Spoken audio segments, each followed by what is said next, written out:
입니다. 자, 본문으로 들어가서 41절, 요한복음 6장 41절, 자기가 하늘로서 내려온 떡이라 하심으로 유대인들이 예수께 대하여 수군거려 예수께서 내가 하늘로서 내려온 떡이라 하니까 수군거렸죠. 그 이유가 42절에 나오는데요. 가로되 이는 요셉의 아들 예수가 아니냐. 그 부모를 우리가 아는데 제가 지금 어찌하여 하늘로서 내려왔다 하느냐. 여기에 이 정도로 되어 있지만 마태복음 13장 54절에 보시면 이름까지 거명이 되어 있어요. 고향으로 돌아가서 저희 회당에서 가르치시니 저희가 놀라 가로되 이 사람이 지혜와 이런 능력이 어디서 났느냐. 그러니까 예수님 고향 나사렛에 가 회당에서 설교를 했는데 말씀을 들어보더니 깜짝 놀라서 공부도 많이 하지 않은 저 친구가 어디서 배웠나. 그 능력을 보고 그 능력이 어디서 났느냐 했어요. 주님 말씀을 듣고 귀하게 받아들이지 않고 이상하게 생각. 또 이 점을 보고 하나님 우리를 위해서 메시아로 보내서 이런 능력을 보여주시는구나 하지 않았습니다. 그러면서 이는 그 목수의 아들이 아니냐. 그 모친은 마리아, 그 형제는 야고보, 요셉, 시몬, 유다라 하지 않느냐. 그 너희들은 다 우리와 함께 있지 아니하냐. 그런데 이 사람이 이 모든 것이 어디서 났느냐 하고라고 했어요. 예수님 그 남자 동생 이름까지 다 이야기하고 너희들이 이야기까지 드러내면서 예수를 배척했다고 했어요. 예수님을 받아들이고 우리 고향에서 이런 위대한 인물 났으니까 얼마나 기쁘냐 하면서 주님을 기뻐 맞이하고 또 잘 모르면 더 가르쳐달라고 해야 되겠는데 그렇지 않았죠? 오늘 새벽에 이 말씀에도 이 사람들은 이는 요셉의 아들 예수가 아니냐. 그 부모를 우리가 아는데 제가 지금 어찌해서 하늘에서 내려왔다 하느냐라고 하죠. 이들은 예수님의 동정녀 마리아의 그 성령으로 잉태된 것을 알지 못하고 있어요. 전혀 마리아에게 하나님의 성령이 역사해서 그가 잉태되어 나섰는데 하늘에서 내려왔다는 말이 왜 맞지 않느냐는 겁니다. 하나님이 직접 태어나게 하셨기 때문에 그는 정말 하늘에서 내려온 떡이지요. 그리고 예수님의 고향 이름이 베들레헴인데 베들레헴은요 떡집이라는 뜻이에요. 하늘에서 내려온 산떡인데 태어나기도 떡집에서 태어나서 얼마나 어울립니까? 그런데 이들은 그런 것을 모르면서도 스스로 안다고 하니까 이게 덕건방진 자들, 교만한 자들 이런 자들이 너무 많아. 모르면서도 아는 체하고 껍죽거리는 사람들.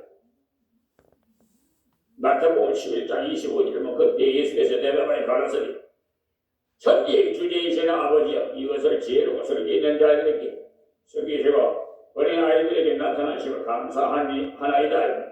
이것은 신령한 진리 지혜롭고 슬기 있는 자는 구약 성경을 많이 안다. 성경을 많이 안다는 사람이 어린 아이들이라는 것은 베드로, 요한, 야고보와 같이 주님 말씀을 주시는 대로 잘 받아들이는 사람을 말하고 올소이다 이렇게 된 것이 아버지의 뜻입니다. 그러니까 마태복음 11장 26절의 말씀이에요. 하나님 말씀을 주시든지 이적을 주시든지 그것을 잘 알지 못할 때는 어린아이 같은 마음으로 물어보고 어린아이와 같은 마음으로 겸손하게 찾아보는 사람은 진리를 얻을 수가 있습니다만은 자기가 안다고 겁겁거리는 사람은 지역적인 지식을 가지고 예수님을 판단해 버리는 사람은 진리를 얻을 수가 없어요.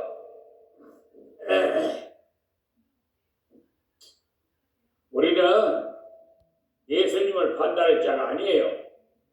하나님 말씀을 받아들일 자들이 덕건방진 자들이 교만해가지고 그런데도 이 사람들이 이렇게 겸손하지 못하기 때문에 주님의 이 심오하고 깊은 진리를 깨달을 수 없었어요. 제가 이것을 전한다고 해도 하나님의 의도하는 대로 다 전할 수가 없습니다. 하나님께서 여러분의 마음을 열어주셔야만이 알 수가 있어요. 그래서 마태복음 11장 28절에 보면은 내 아버지께서 모든 것을 내게 주셨으니 아버지 외에는 아들을 아는 자가 없고 아들과 또 아들이 소원대로 계시받는 자 외에는 아버지를 아는 자가 없느니라고 했어요. 마태복음 11장 27절에 그러시고 하시는 말씀이 수고하고 무거운 짐진 자들아 다 내게로 오라 내가 너희를 쉬게 하리라고 마태복음 11장 28절에 말씀하셨고요. 이 계시라는 것은 가려져 있던 것이 가텐을 거듭으로서 열어 보여주는 것인데 하나님의 뜻을 인생들에게 열어 보여주는 것이 계십니다. 우리가 예수님에 대해서 500의 이적을 보고 이상하게 생각하면 안 돼.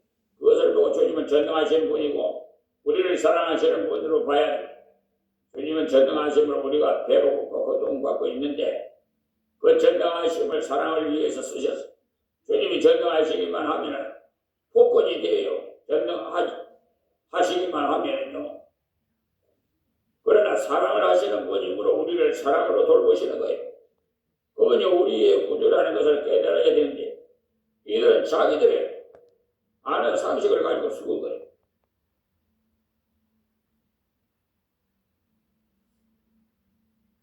이때 수근거리지 말고 예수님 그것이 무슨 뜻인지 저희들이 잘 이해를 하지 못하니까 주님 한번 우리에게 쉽게 설명해 주십시오 라고 어린아이와 같은 마음으로 주님께 이야기를 했다면 주님께서 더 쉽게 말씀해 주셨을 겁니다.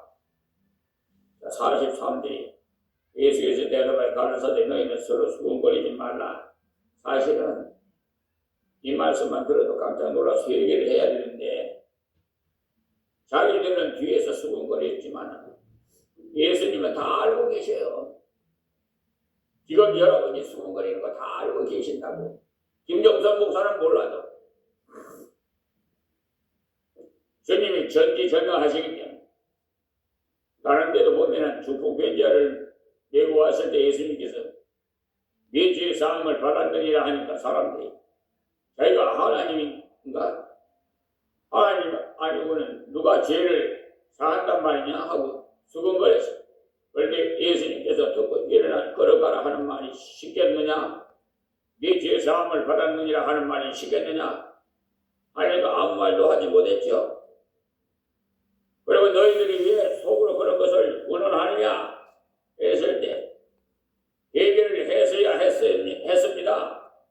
이때도 예수님께서 수군거리는 말을 했을 때 아시고 너희들이 왜 수군거리지? 너희들은 수군거리지 말라고 했지. 수군거리지 말고 하나님이 진리를 받아들일 겸손한 마음으로 머리가 꺼들랑 물어보라. 지금도 수군거리지 말고 성경을 읽다가 모르게 꺼들라. 하나님께 기도하십시오. 또 아시는 분에게 물어보시든지. 대부분 전도를 해보면요 비판하는 소리를 많이 들어요. 그럴 때 여러분도 물어보십시오. 아이고 선생님 참 많이 아시네요 하면서 예 좀 합니다. 그렇다면 성경을 몇 번쯤 읽어보셨습니까? 하고 물어보면 한 번도 읽어보지 않은 분들이 대부분이에요. 저는 성경을 수십 독을 해도 아직까지 완전하게 모르고 있는데 한 번도 안 읽어보고 기독교를 어떻게 그렇게 잘 아십니까? 하면 얼굴색이 달라져 버려요. 대부분 수군거리는 사람들이 정말 알고 수군거리면 다행인데 그렇지 못하고 자기 생각대로 알고 있는 조그마한 지식을 가지고 예수님을 판단하고 교회를 판단하고 성도를 판단하고 있어요. 44절에 나를 보내실 아버지께서 이끌지 아니하면 아무래도 내가 올 수 없으니 오는 그를 내가 마지막 날에 다시 살리리라. 저는 이 말씀을 읽고 정말 아멘했어요.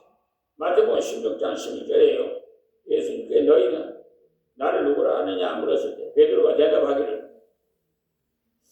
시몬 베드로가 대답하니 가로되 주는 그리스도의 살아계신 하나님의 아들이니이다 라고 말을 했더니 예수님께서 와요난 시몬아 네가 복이 있도다고 하셨습니다.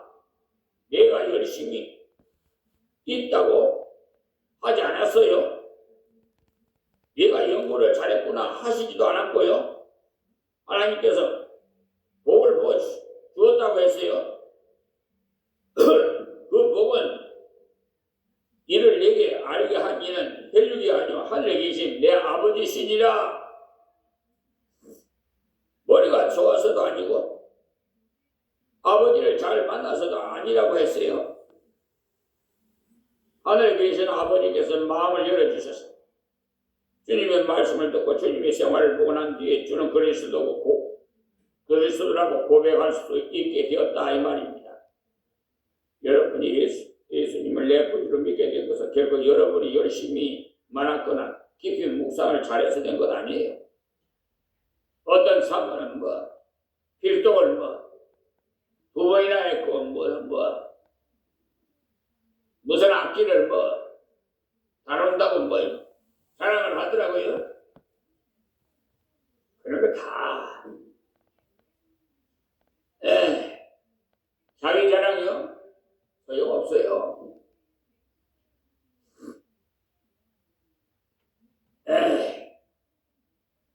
그래도 목사님이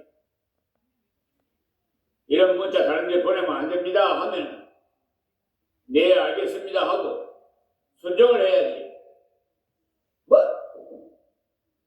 아유 정말 그래서 하나님께 얘기했어요. 잠깐이라도 그 사모를 정말 어려운 사모로 제가 생각한 것을 용서해달라고 그랬어요. 오늘 그를 내가 마지막 날에 다시 살리리라 했어요. 주님이 인도를 따라 나온 사람은 절대로 버리지 않아요. 지금은 은혜를 주어서 구원해 주시고 마지막 날에는 다시 오셔서 죽어 있는 자는 살리려고 살아있던 자는 변화시키는 은혜는 주십니다. 정말 저 자신이 예수를 믿는 것은 놀라운 하나님 은혜예요. 아무리 생각하고 성경을 몇 번이나 읽어봐도 몰랐는데 어느 날 하나님께서 내 마음을 열어주시니 믿게 됐어요. 너희가 그 은혜를 인하여 믿음으로 말미암아 구원을 얻었나니 이것이 너에게 난 것이 아니요 하나님의 선물이라고 에베소서 2장 8절에 말씀하니 이 말씀을 많이 읽었는데 어느 날 읽다가 보니까 이 말씀이 내게 주신 말씀이었어요. 예수님을 믿는 건 절대 노력이 아니고 하나님이 주시는 것을 그대로 받아들이면 되는 것입니다. 그 다음 말씀을 읽어보니까 행위에서 난 것이 아니니 나는 누구든지 자랑치 못하게 함이니라고 했죠. 근데 조금 전에도 말씀했지만 자랑하는 자 아주 덕은방지가 아니고 행위가 아니고 오직 믿음이었어요. 그 순간 저는 주님을 만났어요. 이때도 예수님께 온 사람 중에 이 말씀을 들으면서 주님이 정말 나의 주님이시구나 하고 마음으로 받아들일 사람은 하나님이 이끌어 주셨어요. 우리가 나가서 전도할 때도 전도를 받는 사람이 다 믿게 되는 것이 아니에요. 하나님이 이끌어주는 사람만 믿습니다. 그러므로 우리가 낙심하지 마시고 계속 전하기만 하면 하나님께서 이끌어주시는 자를 만나게 하십니다. 기도로 준비를 많이 해야 되는 이유가 하나님이 이끌어주는 기회를 더 자주 접촉해서 인도를 받기를 위함입니다. 이것은 많은 사람들이 믿은 후에 오랜 세월이 지나고 난 뒤에 깨닫는 것. 그때는 몰라요. 저도 나중에 이것을 읽어보고 주님이 이끌어 주셨다는 걸 알게 됐어요. 자, 45절에 선지자의 글에 저희가 다 하나님의 가르치심을 받으리라. 기록되었은즉 아버지께 듣고 배운 사람마다 내게로 오느니라. 이사야 54장 13절에 말씀하시기를 저희가 다 하나님의 가르침을 받으리라고 기록되어 있는데 정말 구원받은 사람은 하나님의 가르침을 받은 겁니다. 하나님 깨닫게 해주셨다 이 말씀이에요. 여러분들 모두가 누군가가 전도를 해서 깨달았든지 누구의 설교를 듣다 깨달았든지 어떤 전도를 전도자를 보다가 깨달았더니 전도지를 보고요 깨달았더니 어떤 책을 보다가 깨닫게 되었습니다. 그러나 그것은 하나님의 수단이고 하나님께서 여러분의 마음을 성령으로 열어주셨기 때문에 하나님 가르치시면 내 마음으로 믿게 되고 엄청난 복을 받은 사람입니다. 자, 아버지께 듣고 배운 사람마다 내게로 오느니라. 예수를 믿은 사람이 하나님 아버지가 내 마음을 열어준 사람이 그러나 잘못 생각하면 아버지 본 사람이 있는가 할까 싶어서 다음 말씀이 나와요. 46절 이는 아버지를 본 자가 있다는 것이 아니라 오직 하나님께서 혼자만 아버지를 보았느니라. 그러니까 예수님만 하나님을 봤다는 말씀입니다. 그 예수님을 믿고 받아들인 사람은 하나님 그 마음에 가르쳐 주신 사람이에요. 자, 47절 진실로 진실로 너에게 이르노니 믿는 자는 영생을 가졌나니 이 하나님 말씀을 들을 때 영안을 열어주셔서 하나님께서 보내신 자가 예수님이라는 것을 믿고 예수님께 오는 그 사람은 그 믿음 때문에 왔기 때문에 그 믿음을 가진 사람은 하나님이 깨닫게 했고 하나님이 생명을 주었으니 그 사람은 영생을 합니다. 하나님이 영생하신 분이기 때문에 영생하신 분을 모셨으면 영생을 하게 됩니다. 예수님을 본 것은 바로 하나님을 본 것이다. 나를 본 자는 바로 아버지를 보았거늘 어찌하여 아버지를 보이라 하느냐. 요한복음 14장 9절에 말씀하셨죠. 예수 보신 사람은 하나님을 보신 것이고 하나님을 영생하시기 때문에 예수 믿는 순간 하나님을 믿기 때문에 영생하게 되는 겁니다. 이 47절 너무나 유명한 말씀이에요. 자, 48절에 내가 곧 생명이 떡이로다. 예수님은 생명을 주는 떡입니다. 49절에 너희 조상들은 광야에서 만나를 먹어서 죽었거니와 앞에서 모세는 만나를 주었다고 했기 때문에 하신 말씀이에요. 만나를 40년 동안을 먹었지만 다 죽었습니다. 광야에서 다 죽었어요. 가나안에 들어가지도 못했어요. 자, 50절에 이는 하늘로서 내려온 떡이니 사람으로 하여금 먹고 죽지 아니하게 하는 것이니라. 참 만나가 예수님이라는 겁니다. 자, 51절에요. 나는 하늘에서 내려온 산 떡이니 사람이 이 떡을 먹으면 영생하리라. 나의 줄 떡은 곧 세상의 생명을 위한 내 살이로라 하시니라. 이제 다 난리가 났어요. 내가 생명의 떡이다 했을 때 뭔가 깊은 뜻이 있는가 생각하고 듣고 있는데 이제는 그 떡이 다름이 아니라 내 살이라고 했어요. 그 정도 되면은 주님이 누구신지 좀 알아차려야 되는데 이제는 알아차리지 못했어요. 제가 생각하기도 제가 그 자리에 있었다 하더라도 못 알아들었을 것 같아요. 자, 52절에 이러므로 유대인들이 서로 다투어 가는데 이 사람이 어찌 너희 제 살을 우리에게 주어 먹게 하겠느냐. 그러니까 얘들은 영적인 말씀을 받아들이지 않고 주님의 몸의 살을 뜯어먹게 하실 줄 육적으로 알아들었어요. 그래서 다투게 된 거예요. 자, 53절이에요. 예수께서 내가 진실로 너에게 이르노니 인자의 살을 먹지 아니하고 인자의 피를 마시지 아니하면 너희 속에 생명이 없느니라. 생명을 얻기 위해서 예수님의 살을 먹어야 되고 예수님의 피를 마셔야 된다고 했습니다. 이것은 예수님이 육체의 살을 먹는 것을 말하는 것이 아닙니다. 다시 앞에 35절을 한번 보세요. 예수께서 가르치사되 내가 곧 생명의 떡이니 내게 오는 자는 결코 줄이지 아니할 터요 나를 믿는 자는 영원히 목마르지 아니하리라고 요한복음 6장 35절에 있죠. 그리고 믿는 자는 영원히 목마르지 아니하리라고 믿는다는 말이 보다 먹는다는 말이라고 나와 있어요. 배도 고프지 않고 목이 마르지도 않는다는 것은 만족하게 된다는 겁니다. 예수님 십자가의 몸을 지키신 것이 나를 위함인 줄 알고 그 피를 흘리신 것이 나를 위해서 흘리신 것을 믿는 그 믿음을 가진 사람은 바로 예수님의 살을 먹는 것이고 예수님의 피를 마시는 겁니다. 자, 54절이에요. 내 살을 먹고 내 피를 마시는 자는 영생을 가지고 마지막 날에 내가 그걸 다시 살리리니. 예수님이 속죄의 희생을 믿는 사람, 그것을 마신다고 했으니까 그것을 내 것으로 받아들이는 사람은 벌써 영생을 가지고 죽어도 다시 살리십니다. 자, 55절에요. 내 살은 참된 양식이고 내 피는 참된 음료로다. 그냥 보통 양식이나 음료를 먹고 또 먹어야 돼.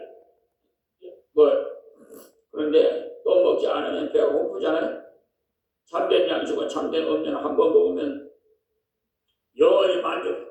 예수 그리스도를 참으로 믿어버리면 영원히 생명을 얻었기 때문에 참된 양식과 참된 음료. 자, 56절에 내 살을 먹고 내 피를 마시는 자는 내 안에 거하고 나도 그 안에 거하나니. 그러니까 이제 예수님 모셔드린 사람은 예수님과 같이 산다는 말씀이, 여러분이 예수님을 믿었다면 예수님이 여러분과 영원히 함께 같이 가시는 줄 믿으시기 바랍니다. 57절에 살아계신 아버지께서 나를 보내셨으며 내가 아버지로 인하여 사는 것 같이 나를 먹는 그 사람도 나로 인하여 살리라. 예수님이 앞서 38절에 내가 하늘에서 내려온 것은 내 뜻을 행하려 함이 아니요 나를 보내신 이 뜻을 행하려 함이라고 했는데, 여기서 살아계신 하나님께서 나를 보내셨으며 내가 아버지께로 인하여 사는 것 같아 같이 하라고 말씀도 아버지가 원하는 대로 살아드리는 것처럼 이라는 이 말씀이 나를 먹는 사람도 나를 인하여 살리라. 예수님 때문에 생명을 믿었으니 예수님을 위해서 살게 된다는 것입니다. 그러니까 예수님께서 이 땅에 오신 목적이 뭐냐? 죽어가는 모든 영혼을 살리려고 오셨어요. 또 육신이 배고픈 사람도 먹여주려 오셨고요. 육신이 병든 사람도 고쳐주려 오셨고요. 그렇기 때문에 우리도 예수를 믿었다면 예수님처럼 우리도 영혼을 건지기 위해서 복음을 전하는 것이 예수를 위해서 사는 것이고, 고통받는 사람들을 돌보는 일도 우리의 삶의 중요한 기초가 되는 겁니다. 예수님 내가 섬김을 받으러 온 것이 아니고 섬기러 왔노라고 했죠. 우리들도 예수 믿는 순간에 섬기는 자가 되어야 돼요. 예수님이 진리아들을 부르실 때 뭐라고 했냐? 나를 따라오너라. 내가 너희로 사람을 낚는 어부가 되게 하려고 했죠. 여기서 나를 따라오라는 말씀은 예수님이 길을 따라 다니라는 말이 아니에요. 예수님의 삶의 방식으로 살아가라는 말이지.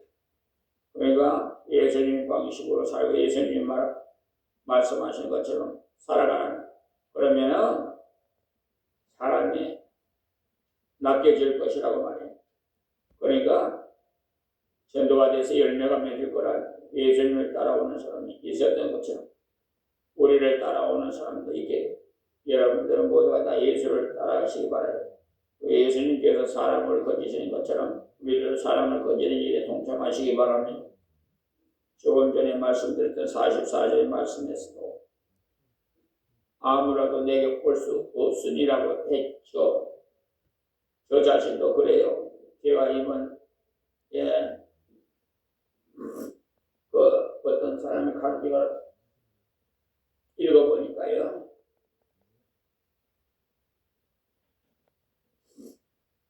임승종 교수라고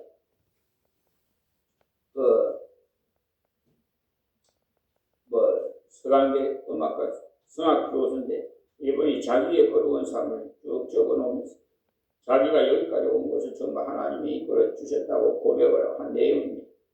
이분의 아버지는 영국에서 월남한 분이셨는데 군에 가서 상위 군인이 되었어요. 그냥 팔이나 다리를 다친 것이 아니라 눈을 다쳐갖고 소경이 되었어요. 완전히 폐인이 되어 있는 중에 어떻게 하다가 결혼을 했는데, 거기서 태어난 맏아들이 바로 임성종 교수입니다. 이거는 4살 때부터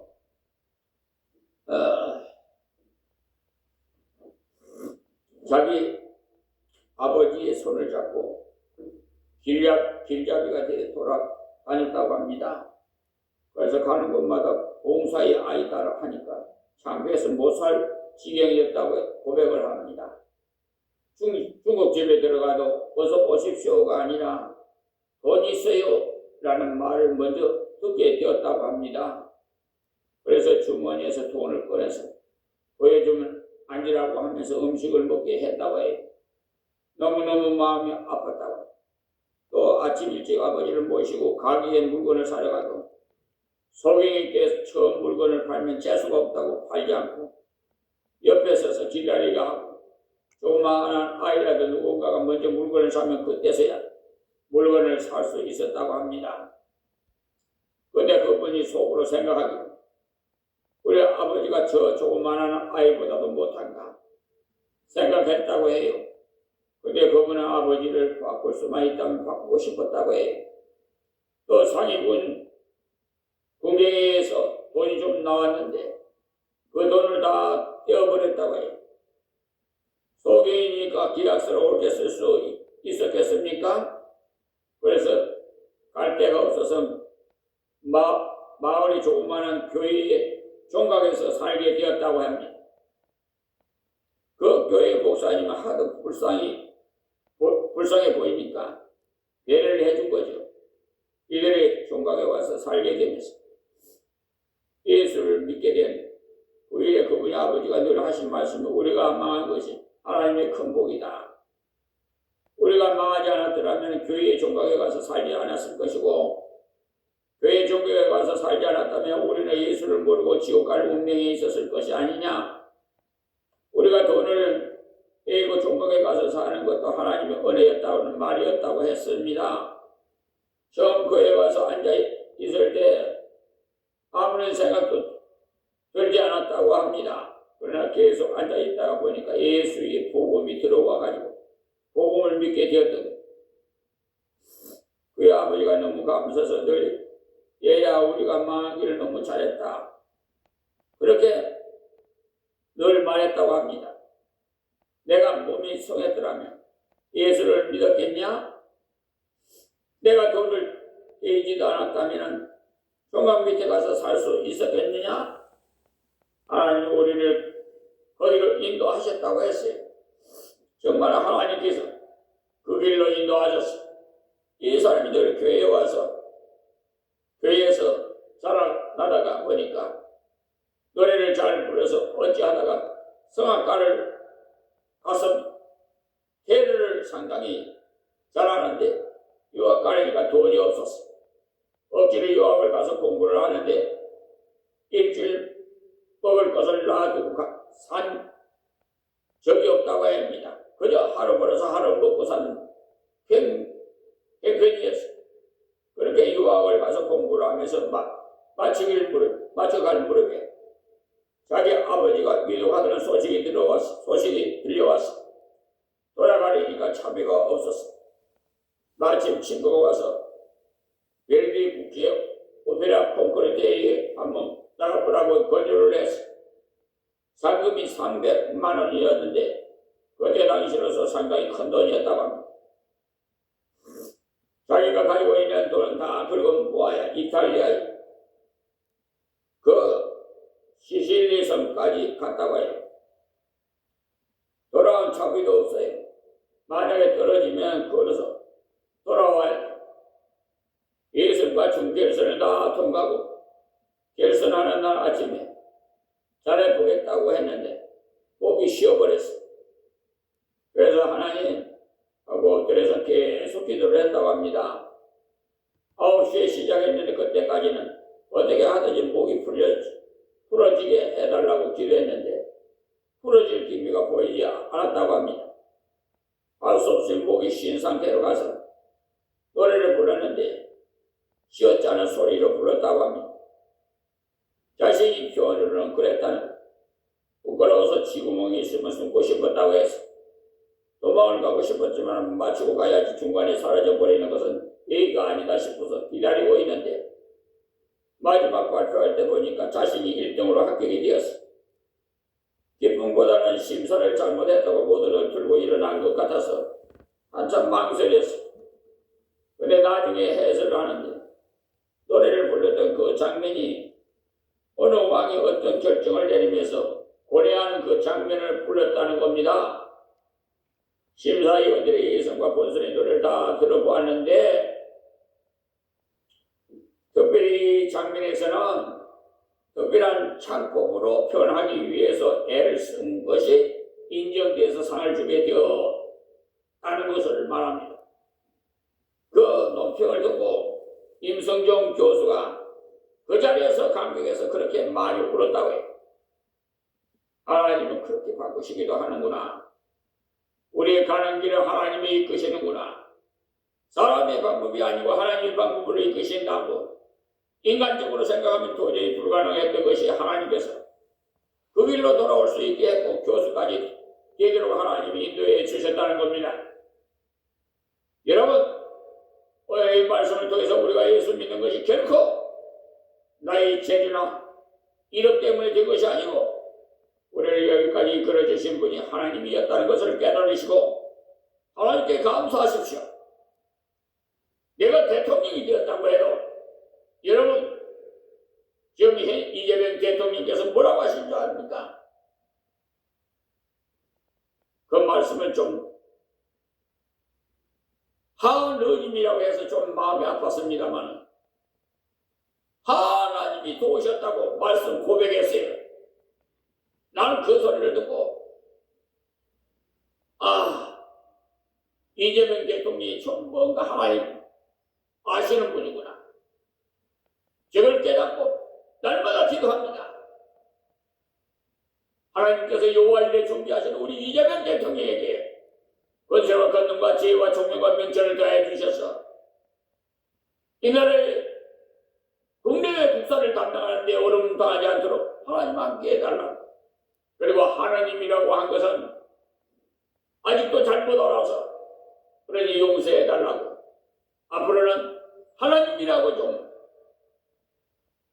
명칭을 똑바로 좀 알게 해달라고 기도하고 있습니다. 지금 이 나라 국민들이 애국가를 안창호 선생이 작사를 했는지 윤치호 선생이 작사를 했는지는 분별하기가 지금은 단언하기가 어렵습니다. 그러나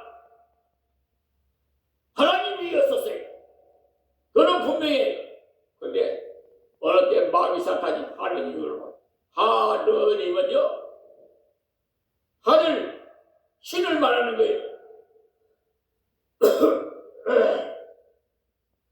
하나님은 유신 한 분인 하나님을 말하는 것이고 유념해 주시기 바랍니다.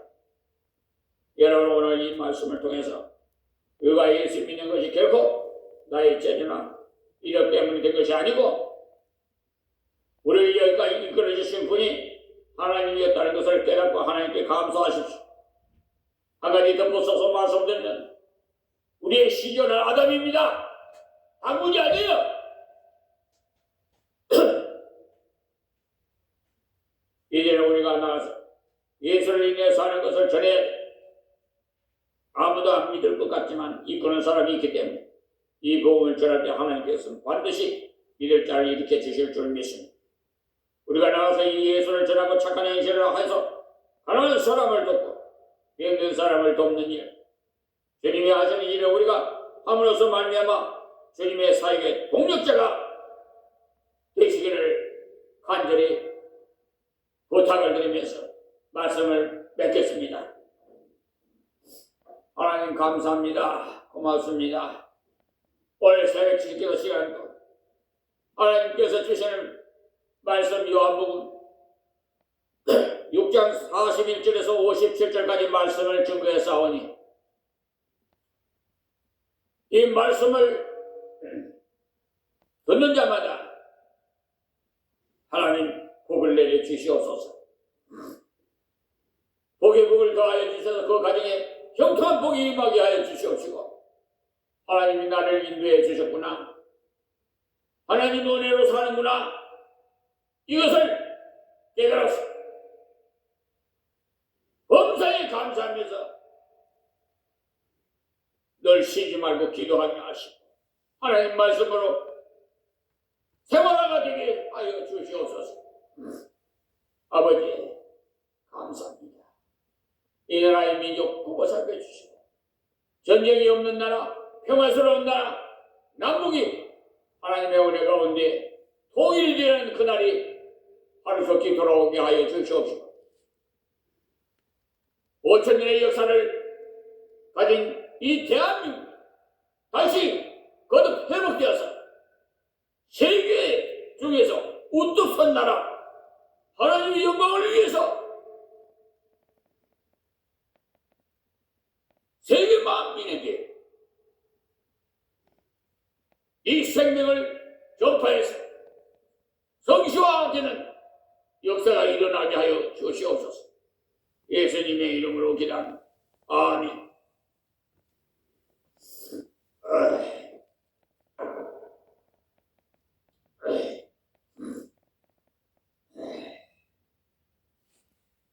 우리 오늘 아침 144장 찬양 드리고 마치겠습니다. 144장.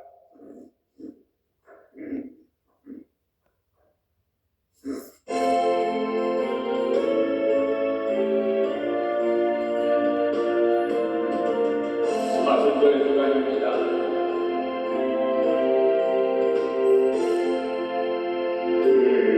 주 나를 위하여 십자가를 지